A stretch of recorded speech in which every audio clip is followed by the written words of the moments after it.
What up, everybody? Another big win for the Washington Commanders, this time over the Carolina Panthers. Their third game this season, winning by 3 touchdowns or more. They're 5-2 through 7 weeks, and it should all be rainbows and unicorns, and it's not. I don't want to over dramatize anything, right? But when your star rookie quarterback gets hurt, I mean, he walks right through here. He goes in the blue medical tent back there, walks right through here, down that tunnel, into what was reported to be the x-ray room. I don't know that, and I feel like the broadcast kind of backed off that a little bit. Dan Quinn provided zero update on that. Yeah. We had Jaden's mom who tweeted that she thinks he's okay. She tweeted he's okay. He's fine. He's fine with some thumbs up, which is wonderful. And then Jaden walked back out that tunnel, this walkway, to the benches, and was there for most of the second half, smiling. I saw him signing autographs. No jersey. Right, he no was helmet. dressed in street clothes, but they were also up. What was the score at halftime? 27-0? 27-0. So I think a lot of things can be true here, and we're going to have to kind of work through it and try to process this in real time, that Washington looked excellent. It was their best defensive performance of the season. They opened things up with the pick 6. Washington looked excellent. The offense looked great even when Marcus Mariota came in. So there's a lot of really good things to unpack here. Jaden, by all accounts, they dodged any sort of serious bullet. But we'll see. Dude, last week when we left Baltimore, everybody thought John Allen was okay. Here's the thing. You knew with John Allen, he got hurt and was ruled out almost immediately. And we talked about it on this post-game pod that when they're ruled out immediately, generally know that that's a little bit more of a serious injury. Today, obviously, Jaden wasn't immediately ruled out, but there certainly has to be concern. Well, the fact that he tried to come back out, and we watched him try to warm back up on the sideline, and then it's debatable if he was sent off or if he realized he couldn't go, but he walks over. All the cameras caught him spiking his helmet. I think you could see the grimace on his face on the broadcast that he wasn't quite ready to go. Well, dude, the no long-term injury, it doesn't necessarily mean you go next week. Right. You know what I mean? I think at the end of the day, you don't know. Next week you got this Jaden Caleb showdown thing for a fact brewing. that he's going to want to play in that game. Dude, he's a hyper-competitor. Listen, we know it's a rib injury of sorts, and of course that can range to any spectrum. Are we talking about a broken rib? Or are we talking about rib cartilage? Like, there's a lot of questions to be answered. Is it the oblique? Right. There's a lot of questions to be answered, and I think part of it starts with the imaging that they're going to do once whatever swelling goes down. Take a look at it, but ultimately, Mitch going PR style for you guys. Imaging means MRI. Yes. Is that not? I don't know that everybody understands that. Our listeners and watchers and every other source of ERS know exactly what I'm talking about. Mountaineers. I think DQ was super honest when he came in. He's like, I got nothing for you. And when everybody else asked me, I got nothing for them. We got to run more testing tomorrow. We hope to have an update tomorrow. I don't know that we get that update. Like, I won't be shocked if this is a Schefter rap kind of thing. But I think they're also going to be. I appreciate that he's being honest that there's more testing to come. Because generally with the MRI, you have to wait about 24 hours for any sort of swelling to go down. Right. And that's whether it's a knee injury, an ankle injury, any of those sorts of injuries. We got Anthony Armstrong here. I was trying to get him before. We got all the Commanders alumni. Oh, no. Maybe he's not ducking us. I don't know. He had to take a phone call. We're bringing him on live here, What's up, I think. Dude? What's happening? How are you, man? I'm good, man. Good to see you. Always good seeing you. I was on the phone. Let me hit you right back. Hey. What a big W. Yeah, man. What'd you think of the game? That was expected. You needed to kick their behinds coming into this game, right? Bad team coming off of a tough loss against Baltimore. I needed to see this team show up. They did. Right? And that's lets me know this is real, right? Generally in the past, you'd see this team kind of take some steps back and nah. Even with the backup quarterback, still went out there and put it up. 40 points is huge. How about this offense putting up 40 points even without Jaden? That lets you know Cliff Kingsbury is dialing it up. Like, he's in a perfect position as a play caller. Like, that's what he does best, right? He's creative in that sense, and he can feel the sense of how the offense is rolling. And knowing that you can go to a veteran like Marcus Mariota and still have success makes me feel good about the rest of the season. How do you feel about Jaden? Dude's good, man. Everybody you talk to is like, he's the real deal. I mean, the confidence that he brings, everybody is confident. Hell, I'm confident. Minute 47 on the clock in the end of the half or the game, Jaden's going to get points. Like, that's just how it goes. It's no longer if everything happens perfectly then. Right. when they're out there, it's going to happen. Level of concern, though, with the injury. Yeah. Always concerned with the injury. I looked down and I was like, why is 18 in the game? And then I heard it was ribs or something like that. So, I mean, I don't know anything about it, but keep him healthy. Yeah. Maybe the most important question. This offense could use a burner. How those wheels? Those wheels still going? I've been joking. I said I got about 17 plays, man. Play action and third downs. All right, so if y'all need me. You get separation on play action with the way they're doing it. That's what I'm saying. Listen, we're out here today celebrating Darrell Green, who's still running a 4.640. Would you not like a Dougie out here? Would you not like a Dougie? Can you give us? Can you give us a little one right now? Yeah, sure. On the TV. Yeah. Absolutely, baby. You know we. Hey, I'm ready. Still got it. Let's go. Always still got it. Seriously. How different is how this ownership group embraces the vets? Man, I tell you, I didn't come back to anything until last year. And then before that, like I came to tour the facility. And I knew even at that point, it was Ron's last year, that was different. And so then being able to come back for training camp and then seeing how they welcomed us as former players, that was big. And then now they just keep stacking on. So Tim Hightower and his team, shout out to them.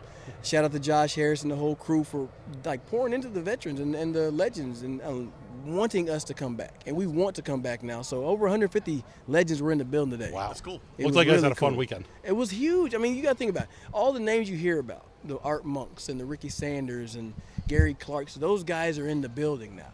Those guys try not to get you run over by the cart. Yeah, don't run me over. Every week we have a problem, whether it's sprinklers or wind or carts. It's always something. I love it. I know you got stuff to do. Yeah. Thank you for doing this. Man, I got to catch my ride. That's important. That's important. Y'all be good. Thank you, buddy. Appreciate you. Love Anthony Armstrong. Hey, a very, very good dude. Got a lot of big touchdowns for this team. Receiver here in the Shanny era. I don't want to get too bogged down. What 25 alarm scale? Let's thank MGM. Thank them. We're brought to you by MGM National Harbor. Today was a great day to go watch a game at Tap Sports Bar, the official home of the Commanders. It was beautiful. Game. They have those outside it was TVs. So nice out there. It was fantastic. Let's give it to you for real. MGM National Harbor is your game day destination this fall. Catch all the games at Tap Sports Bar and the BetMGM Sportsbook and Lounge at Tap Sports Bar. It's a rowdy crowd, indoor and outdoor TVs and bars, 48 beers on draft, and awesome food. Me and the big man were there last week, 2 weeks ago. I was crushing wings. I was crushing beer. Yeah. We went through a number of those taps. Tap Sports Bar is a blast. Plus, for games, they got special appearances, giveaways, a DJ. All the good stuff. And then you can walk over to the sports and book. The wings are spectacular. Yeah, you can go to the sports book as well. 40-7, just an absolute butt kicking. I loved your question to Marcus Mariota in postgame about going out there and shredding this team, because it's probably been a little while since Marcus Mariota has shredded a defense on an NFL field. Totally, dude. And I ran into a buddy of mine that covers the Panthers down in Charlotte, and he's like, dude, that ain't an NFL defense that's out there today. 6 of their starting front 7 were out. But at a certain point, it doesn't matter. I think I said it on here. It was what makes me smile. Yeah. Last week from Baltimore, I called my shot. I said it makes me smile that they're going to beat the bejesus out of the Panthers. And you know what they did? They beat the bejesus out of it. And this might be a little bit of a quiet win that folks aren't going to celebrate as much as they should. But let's remember that this is a Commanders team that has been the Panthers for a very long time. This is a team that has stunk and been blown out, multiple times. The Commanders have. They mess up and don't blow out the bad teams. I'm appreciating every bit of this game because it stinks that Jaden got hurt, and obviously that's the storyline coming out of it. But I wasn't sure that Marcus Mariota was going to be able to step in and do what he did. And it took him a couple of drives to kind of get in his rhythm. But all of a sudden, he started hitting Terry down the field. He hit Ertz for the touchdown, which was awesome.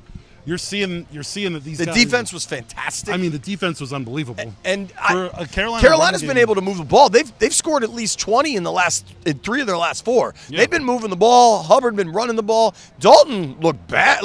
I think they were confusing him, putting the pressure on him. They couldn't do anything. Dalton couldn't do anything back there in the pass game. Right. That Carolina offense looked like the Callahan offenses that we saw here. It really did. It looked like some of those, we don't want to lose too badly type of games. And yet you look up. Sure enough, they lost Commanders badly. Took advantage of them. That D front was good today. Dante Fowler, the first pick 6 of his career, his 3rd defensive touchdown. He was talking about how much fun it was running down the field, how different it was. You looked at that front 4, that front 6. Those guys got after the quarterback a little bit today, and it certainly helps. And it's a rebuild group. It certainly helps that it's Andy Dalton and a guy that doesn't move a whole lot. But Chuba Hubbard didn't run all over them, which I was concerned was going to happen. He finished 17 of 52, 3.1 a pop. You saw the middle of that D-line look pretty solid today. Yeah. They stepped up. And that was a conversation with John out, right? Armstrong out, JJB out. I think next week will be a different level of competition, I would Absolutely. say. But still, that's an NFL team. You can say what you want. You beat the teams that are in front of you, and you beat the snot out of bad football teams, and that's what good teams do. Bryce Young got back on the field today. That's how wacky everything was. Bryce played last week against the Falcons too. Right. How much does this Panthers coaching staff dislike him? That he, his stat line? At halftime, Andy Dalton had 50 yards passing on 7 completions. They couldn't run the ball. They couldn't throw the ball. They were down 27-0, and yet there they go. They trot back out the 35-year-old quarterback to take more important reps. In the second half. And I think the Skins have the best point differential in the league. They do. It's got to be close. No, they have the most points in the league and the best point differential. At some point, we have to have a conversation with ourselves that this is all very real. It is. And for Mariota to come in and keep the band moving, playing, I don't know that how happens against every opponent, but it did against this one. It just shows you that. Shows you what Cliff's doing. It shows you that he can operate this offense, and it might be cliche, and maybe it's shenanigans. I'm curious what your thoughts are, but all training camp long, there was a lot of yelling about Jaden not getting those number 1 reps, and we're 2 months out from the start of training camp. I fear I don't like where this is going, but I'll wait. I'm just saying that you tip your cap to Cliff for giving him those reps and giving him opportunity to get a little familiarity with an offensive line and with the first group on offense. I think that's a little revisionist history, because if Jaden just plays the whole year, then. But that's the whole point of why Cliff was doing. If you hate it, it's fine. I don't hate it. I'm throwing an idea out into the ether. Yeah, it's not one I would have thrown out. I don't hate it, but did the spaghetti stick to the wall or not? You keep trying to dodge this. I keep trying to ask a question, and you ask something else. I know. What is your level of concern with Jaden? 25 alarm bell scale. I'm at a 12.5 with him. Halfway home. Halfway home. Only because of the importance of it, obviously how important he is to this offense, but more so because anytime they leave the door, they're not giving you a real update. They're saying that they're saying that they're going to do more imaging, MRIs, whatever you want to call it. That leaves the door open for a bigger injury. I think folks are getting comfortable that this isn't a major injury, and it being not a season-ending injury versus a 4 to 6 weeks injury, that's a big delta there. Yeah. Or 2 to 3 week, whatever it is. Or 0 week. Or 0 I mean, we don't know. He could be back for next week. Plenty of guys have rib injuries, and you get shot up on game day and you go out and play because they have their big rib protectors in. Right. But it's the kind of thing, I mean, it becomes a pain threshold thing, and the quarterback position is different than a guard. You know what I mean? Like, why are you taking shots at guards? You could have said wide receiver. The physicality. You could have said different. linebacker. Like the guys that receiver even, because those guys can take more hits where you're pretty vulnerable. Right. And then you wonder. I mean, maybe there's a conversation to be had after the first run Jaden had, the 50-yarder, the 47-yarder, where he went down super awkward, and I think he got hurt there. Yes. But there's some debate about which play it was, because then there was the super awkward. The 7-yard, it was like right here. It was right here, like the 20-yard line. Right where the equipment guy is. Where. Oh, no. You see this behind us? Sprinklers coming? The equipment guys are out with the plates. The Frisbees. The Frisbees to try and protect us. Multi-billion-dollar organization. What's your percentage? I don't know. I think there's also a conversation like, dude, after you saw him get blasted on the 47, that was a really good play. I'm never an advocate of, like, taking the ball out of Jaden's hands. Yeah. But maybe you don't. Just throw it there. Like, maybe you don't call RPOs, or I don't know exactly what it was. I haven't been able to go back and watch because so much started happening. But I think that's if it is, he can play, but he's at 85%, does that impact how you call plays? Because if he is playing next week and they're going to say he's fine, he's good to go, like, there's an impact. He had to come out of the game and get x-rayed and imaging. Yeah, imaging. I think halfway home is fair. I almost have an expectation that he could miss some time. I think you're safer thinking that than thinking everything's cool. And that's more when I say 12.5 out of 25 alarms, I think, at least from what I've been seeing on social media and talking to folks or whatever, people seem relaxed that he's going to be okay. And maybe he maybe he will be. But I think you have to recognize that if you go to sleep tonight thinking he's going to play next week against Chicago, I wouldn't be shocked if you woke up Monday afternoon or Tuesday morning and found out that he's going to miss a week or two. And in the grand scheme of things, most quarterbacks miss time. Very, very few quarterbacks play 17 a season.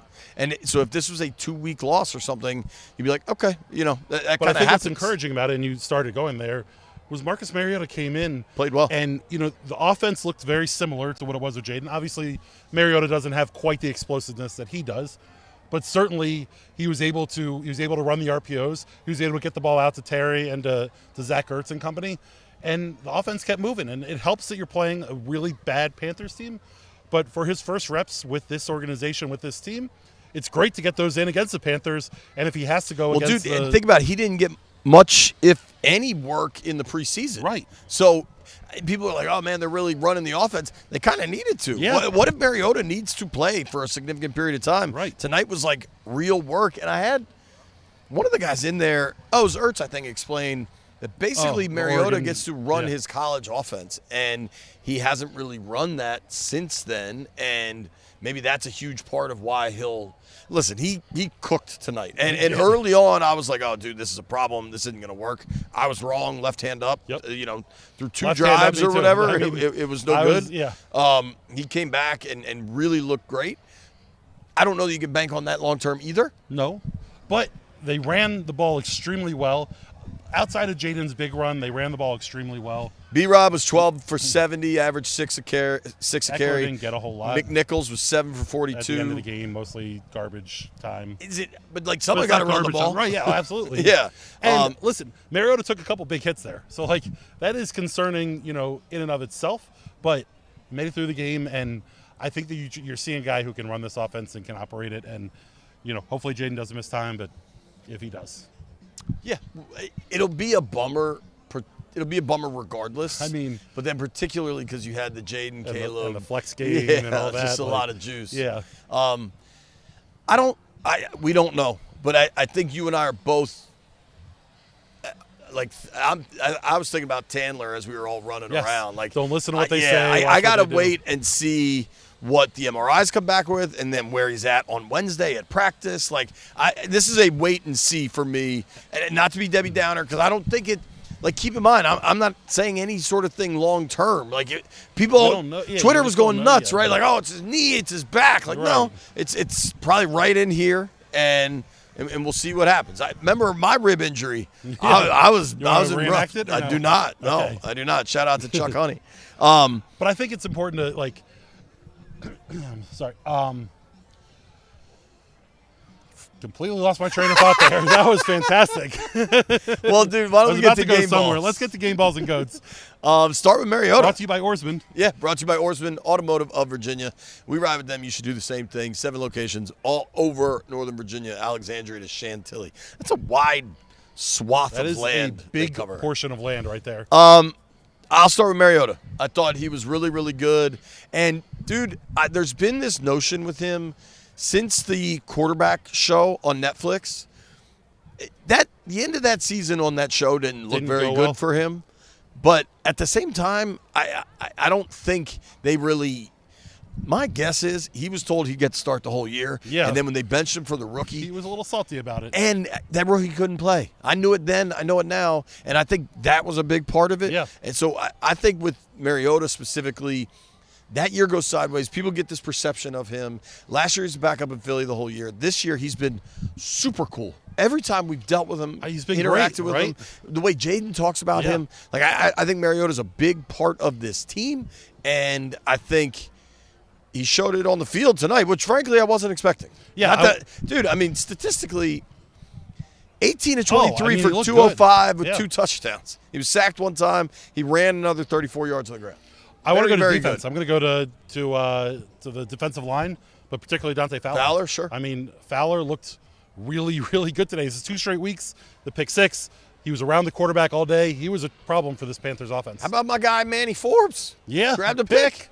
You got to love to see it. Dude, and one of the things I love about corners over the years talking to defensive backs is they are irrationally confident at all times. And it's almost like the inverse of baseball, where if you if you get a hit 3 out of 10 times, you probably go into the Hall of Fame. Like in corner world, if you get a stop 3 out of 10 times, you're doing pretty well. And obviously, much is made of Forbes' draft status and whatever else. And Dalton was kind of spraying it, but at least my guy grabbed a pick. He was active, and he got an interception. And you know what I love? He's always been good to us. He always talks to us post game and stuff like that.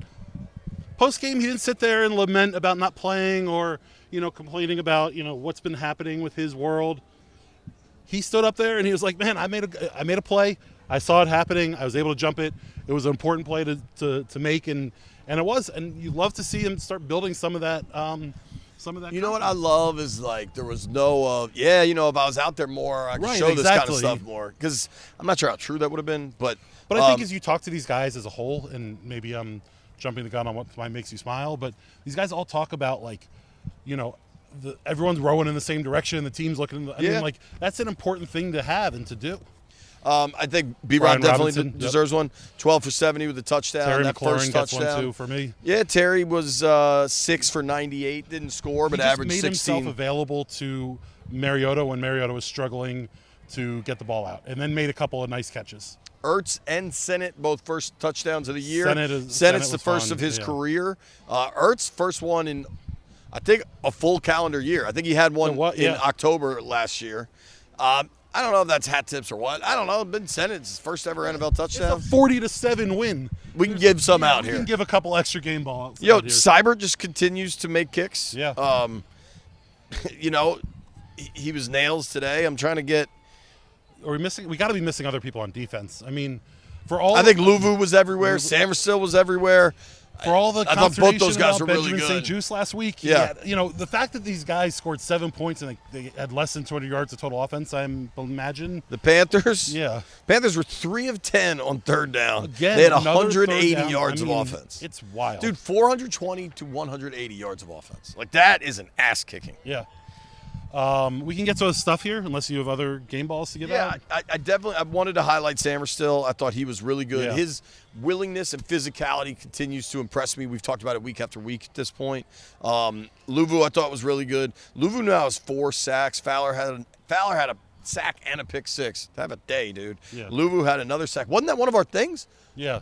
Luvu and Jeremy Chin sacks and turnovers. Oh, so wow. You ended up, we're about to get to stuff, and you're going to hear about it. Then. Let's get to the stuff. Brought to you by MGM National Harbor. BetMGM provides us all of our numbers for this. We'll start off with our 100 chips. You got this all in your head? Oh, yeah. We're good. It's remarkable. I got a little overzealous this week and had a parlay of the -8 and over 51.5. Where'd they get to, 47? 47, 40-7 was the final. So I lost my 100 chips. I'm down to 17 on the year. I lost mine, too. JP had 100. He had 90 of them on the over 51.5. That didn't quite get there, so you lost your 90 there. And then but had it gotten there, you would have hit your parlay. I would have hit my parlay. So rightfully so. In the press box, JP was telling me that he hoped that they didn't get over 51.5 because I would have picked up 260 chips. And game flow, it wouldn't have mattered. They didn't need another score to put it away. Yeah. But I did get a little screwed on the B-Rob. It's unfortunate because they had the defensive touchdown. I mean, if Dante Fowler doesn't get the first pick 6 of his career. Right. The first pick 6 of the season, too. Sure. For the team. Yeah. I mean, they only got their first pick last week. Right. Oh, I'm aware. I'm aware. If he gets tackled at the 3. Right. Then Brian just that was dies so in. And then he does score the first offensive touchdown. So you definitely made the right call. I'm seeing the ball well. Seeing the board well. What do they call it in baseball? I'm hitting it at fielders every time. Yeah, right. Like they're just line drives right to the third baseman. From there, we get to our over-unders. We're tied 2-2 on the season. We're about to be untied here. But starting off, they seem like they're on it here. They are on it here with the sprinklers, which is fantastic. We'll start off Jaden Daniels over/under 241.5 passing yards. JP and I both went over. Yeah, didn't quite get there. He didn't get home. Didn't quite get what there. What did Jaden finish with?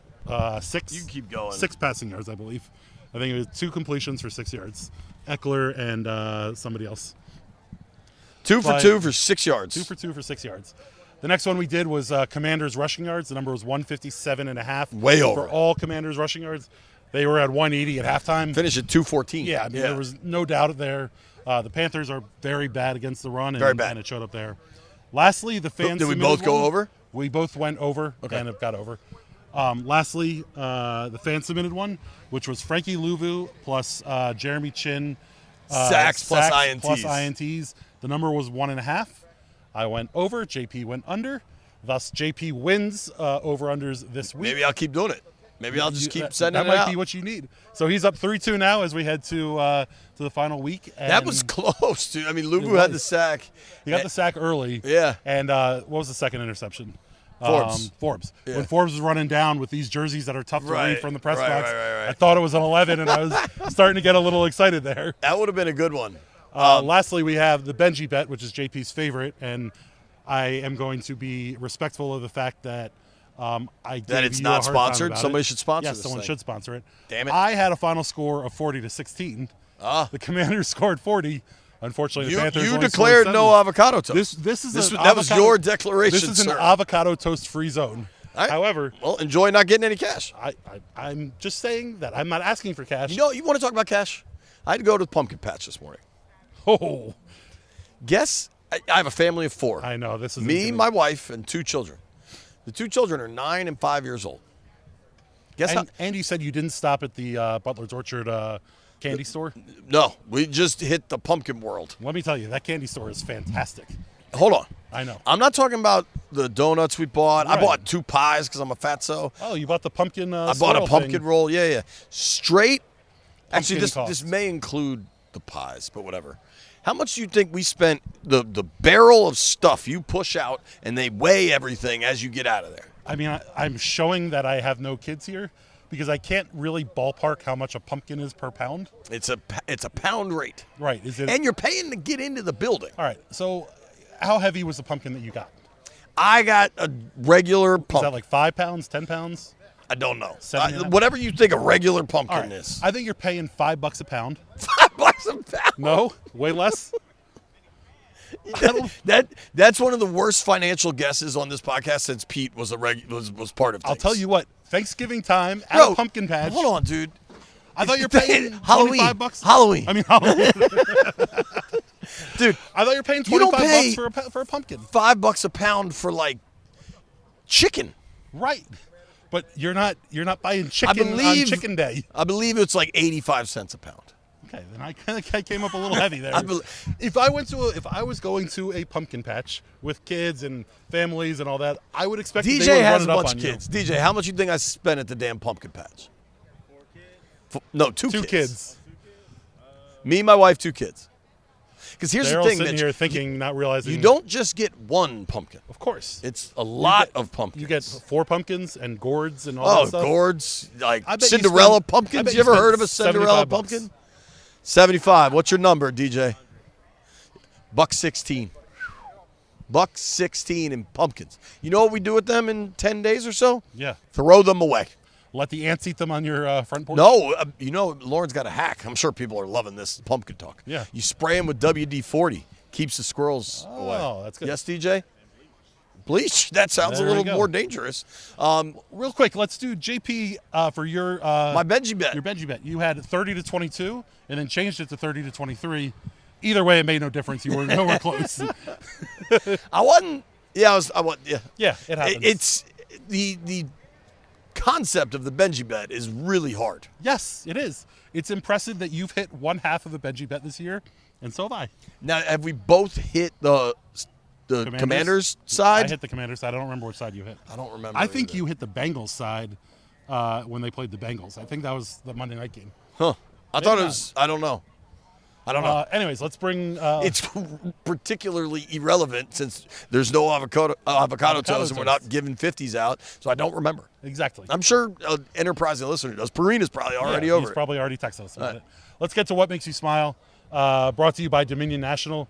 Smile big and pay less at teethkeepers.com. Teethkeepers.com offers dental and vision benefits for everyone with plans starting under $6 a month. Don't have benefits to your employee? Are you self-employed and need dental and vision benefits? Teethkeepers.com has various plans for individuals to choose from that include value-added benefits. Visit teethkeepers.com today. JP, what made you smile? Oh, man. the Darrell Green stuff. I think you start there. Listen, this team's a wagon. Their offense is really good. They're 5-2. Maybe we'll do it in the Tuesday pod, like run through some of the numbers. I believe Darrell. I believe we have some alumni down at the end of the field. We're seeing the guys in the parking lot celebrating Darrell Green's day. They were tailgating. Darrell Green gets the key to the city. We got to talk to Darrell. He did a media availability after he spoke to fans, and then they had the ceremony at halftime. I mean, it was just, I think more than, obviously Darrell Green's jersey deserves to be retired. Right. Like 100 times over. And I got to talk to Mitch Rales after, kind of during, we were waiting for Darrell's media availability. And Mitch said that was one of the first calls he made when they bought the team. Was to Darrell Green. Because those two had a relationship. Yeah. And you've got, Darrell deserves it, and all credit to him. But like above and beyond that, you have ownership that is changing.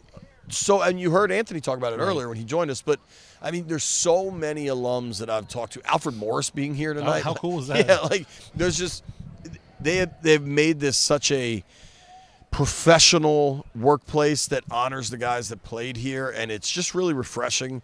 And for Darrell Green specifically, who does everything above board and is he's a passionate person. Yeah. Whenever you interact with him, like there's a humanity to him. He was addressing the crowd was awesome. I mean, you can tell how much it means to him, and he's a guy who hasn't been around the organization a ton, and he's so classy about the way that he handles everything that he does. You're right. I mean, it was a lot of fun today. Totally. And, I mean, if I can get a bonus one. Yeah. Just seeing Jaden come back out and laughing and joking and, like, it ain't the end of the world. Well, it might be something, but it's not things previous things we've seen under previous owners on this here field. And that's where I go with for my What Makes You Smile. Obviously, seeing Marcus Mariota play the way he did, step in and continue, moving awesome. the thing, yeah. That was really cool because there were real questions. I was certainly high on the list of people who Me too. questioned what Marcus Mariota was going to be able to give you. The one thing we kept going back to was these guys, this coaching staff, clearly like him a lot. Remember when they had the option to bring everybody off the IR, and you and I guessed who it might be, and neither of us thought it'd be Mariota because just let the status quo play out, and they immediately wanted to bring him back. They, much like the O-line throughout the summer, they believed in what they put together. Dude, we haven't even talked about Brandon Coleman, by the way. Yeah. Concussion. We'll see what happens with that. Cornelius you're looking at a lot more Cornelius Lucas. Cornelius Lucas stepped up and played extremely well. He's played well all year. Again, you have a beat-up Panthers front six, but he played well. He kept protecting the quarterback. One of the concerns I had with Marcus Mariota was his style of play going to expose this O-line a little bit more. Should we get the O-line in general? Yes, a game ball. Because we're late on that one. You did get an injury to the quarterback, but that was not O-line driven. That was 40 yards down the field driven. Do you think Jaden, between the awkward tackle that happened on the long run, and good night, fellas, and the awkward tackle on the long run, and then whatever that was here, like the 7-yard game where it just kind of went down? I think that was like, oh, holy potatoes, my rib hurts. I better not take another hit here. After the Tampa game, I think it was far too much of a conversation that he's really got to learn how to run, how to get down and do these things.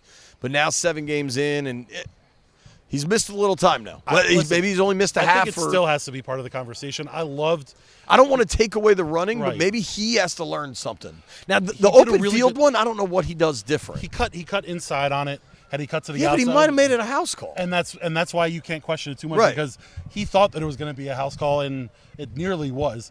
But in that ilk, like if he cuts it to the outside, he has the boundary, and if he feels like he's going to take a hit, he can just take off to the hit. Maybe that happens over time. And that's something that he'll grow into, and hopefully this isn't a major one. But along with the Mariota playing well, it was also everyone talking about – Mariota talked about – this organization being, one of the most together teams that he's been a part of.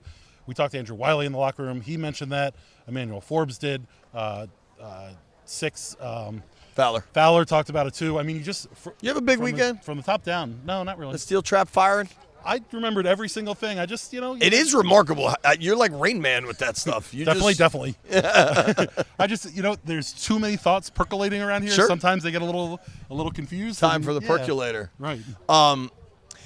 Just real quick, if you thought Pumpkins cost $5 a pound. How much do you think I would have spent at the pumpkin patch? I thought like $1,000. No, I thought you were going to be over $200. 2 kids. You're going to have 2 10-pound pumpkins and a bunch of other miscellaneous stuff. Listen, should we go? Are you not surprised? Are you not in this world where everything costs 1 billion times more than it used to? That's true. That's true. So Yo, if price gouging is a thing, go after the pumpkins and the airport, dude. Airports are bananas, and that's like a government entity. Who's getting rich off the airports? I'd like an inquiry into that. But apples aren't. I've been to that particular place for apple picking. It's not exactly cheap. Yeah, that's true. Who's starting quarterback next week against the Bears? This is our Sunday. Where's timestamp guy? What time is it? Sunday at 8:30. 8:30. We're all itching to watch the Mets force a Game 7 here in a little bit. All of us. Knock on wood. I think that Jaden Daniels is your starting quarterback at 4:25 next Sunday. All right. When they play the Bears. Yourself? I don't know, but I'll ride with you. What the heck? You've been hot. Orsman.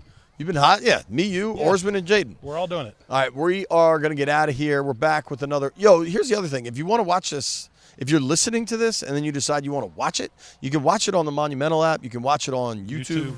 So check us out. We look great.